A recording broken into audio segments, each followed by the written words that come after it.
Let's play ThriveTime. Hi, my name is Phil Lechter. I am the president of Pay Your Family First, as well as the co-creator of the ThriveTime for Teens board game. And I want to take a couple minutes just to help you get started playing the ThriveTime for Teens game. ThriveTime is designed for teenagers, although adults can play it, or younger kids can play it as well. But it's really designed for teenagers because in the game you actually play as a teenager in high school, and you have a part-time job, and you're faced with different decisions in life.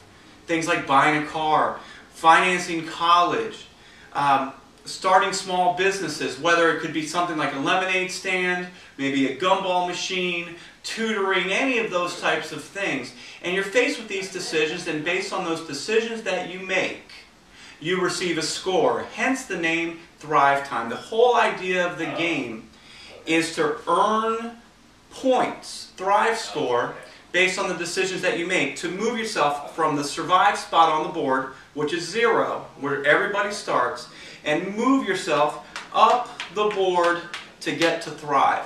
If you get to thrive first, you win, and it's really awesome. Now, here's the best part about this, is that as you're moving up, you may also be moving back. And so it's your job to make good decisions in the game around money and around life. Now, let me give you a couple examples of that.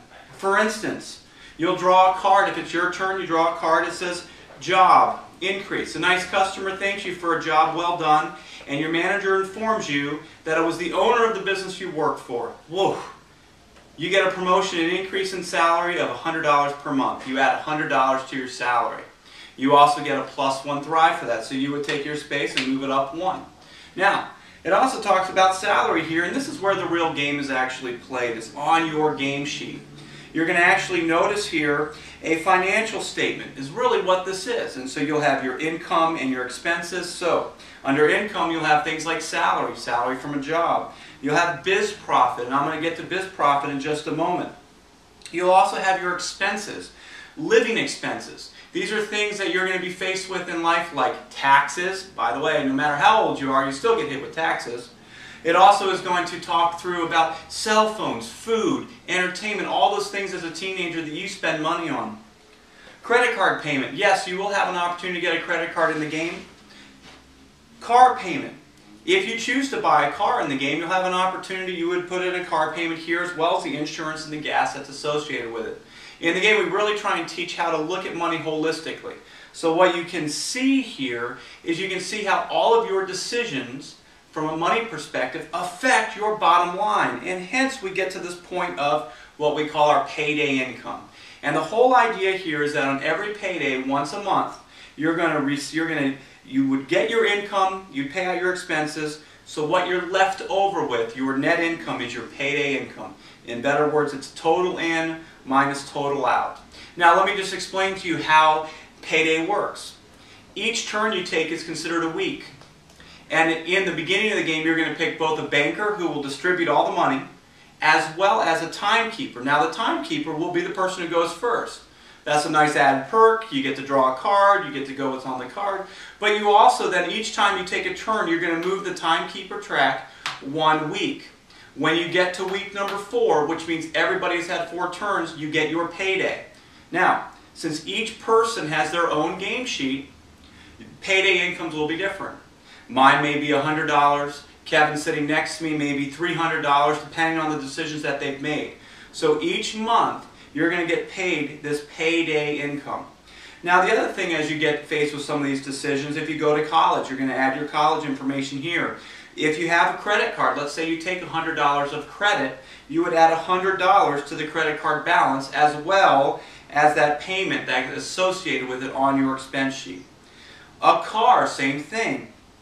Then we get into the assets, which is the real benefit or crux of the game.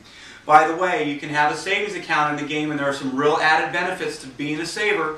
In fact, when you open a savings account, you'll get a +1 Thrive, which means you get to move your piece 1 spot on the board.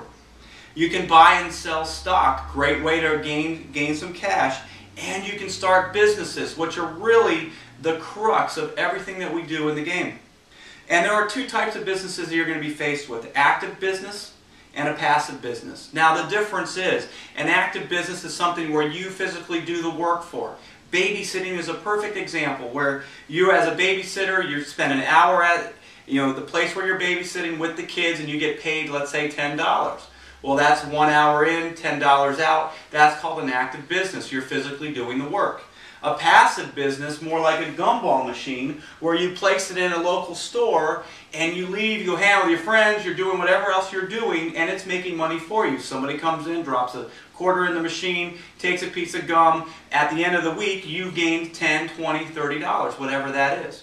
So that's the difference between an active and a passive business. And this is where we actually get into one of the other pieces of the game that's important to understand, and that's what we call biz time. Reality in life is that as a high school student, you have at least 40 hours a week that you're spending in school, homework, school-related activities. We've already talked about the fact that you're going to start with a part-time job. And that part-time job is going to require you to work 20 hours a week. That means at the end of it all, with sleep, and I realize a lot of teenagers say they don't sleep, but hey, come on, we all know we need to. At the end of that, you have about 15 hours a week to do extra stuff. That is your biz time. So in the game, you only have 15 hours a week of available biz time to do businesses. Now, active businesses require 5 hours a week. A passive business requires 1 hour a week. That means that if you have 2 active businesses and a passive business, that's going to total 11 business hours. If you drew another card for an active business that has another 5 hours, you would not be able to do that business. You just don't have enough time. So not only do you have to manage your money, you also have to manage your time. And there's one other thing that you really have to be aware of in the game, and that's called being a good citizen, being a good person, being a good human being. In fact, when you start out the game, you're going to have an opportunity to give to charity or not. If you give to charity, you'll put the name of your personal charity in this space right up here. And you'll also add $50 a month or 10% of your income to the giving section down in your expenses. That means every month you're going to give $50 to the charity of your choice. Now, I'm certainly not going to tell you that you need to give to charity, but I assure you that there are probably some added benefits if you do as you play the game. So if you really want to understand how to get started, I've talked about a lot of the different elements here. Actually open it up to page 1 of your instruction manual and walk through these 10 steps. These 10 steps have been designed to teach you how to get started in the game. A couple other things that you'll notice in the instruction manual. You'll get a breakdown of, on page 3 of this game sheet. It'll talk about how the game sheet works. On this page here, on pages 4 and 5, it talks about the board and how to use the cards.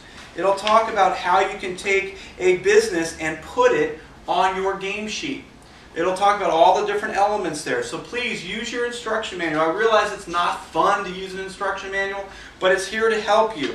And then on pages 6 and 7, talk about all the different cards that you may be faced with. With that said, if you have any additional questions or thoughts, please go to ThriveTimeGame.com, visit our FAQs where we've added a lot of those questions and those answers. Or you're welcome to contact us at our office. Look forward to seeing you playing the Thrive Time for Teens game. Enjoy it. Have a good time.